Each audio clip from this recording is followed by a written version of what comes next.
President Trump's legal team making a bold new claim about their expansive view of his executive power in an attempt to justify why he shouldn't face any legal liability in the Russia investigation. Mr. Trump's attorney, Rudy Giuliani, telling the Huffington Post it's impossible to subpoena or indict a sitting president, no matter the offense, claiming if he shot James Comey, he'd be impeached the next day. Impeach him, and then you can do whatever you want to do to him. Giuliani also raising questions about the extent of the president's pardoning power. Do you and the president's attorneys believe the president has the power to pardon himself? He has no intention of pardoning himself, but he probably does. It doesn't say he can't.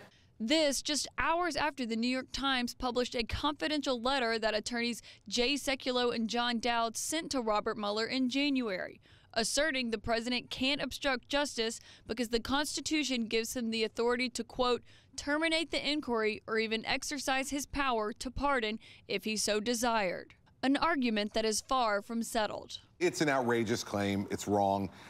They were trying to make a broad argument. His lawyers argue there is no need for the president to sit down with Mueller and he can't be compelled to testify, foreshadowing a potential subpoena fight, especially if the probe extends outside the bounds of the initial investigation into collusion. Let them walk through their investigation, but I think if there's no collusion, it's time to wind this down.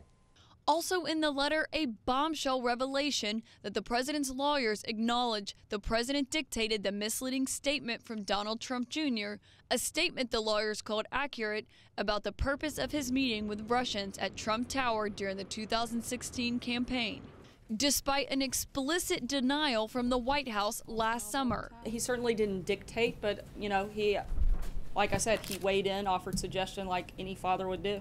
1 month earlier, Sekulow strongly refuting the claim multiple times in July, after it was revealed that Donald Trump Jr. took the meeting with the promise of getting dirt on Hillary Clinton, not, as he initially said, to discuss adoptions. I wasn't involved in the statement drafting at all, nor was the president.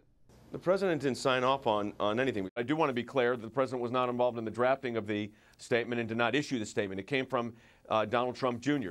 Giuliani arguing that the shifting explanations are just another reason the president shouldn't testify. I think Jay was wrong. I mean, this is the reason you don't let the president testify. If, you know, our recollection keeps changing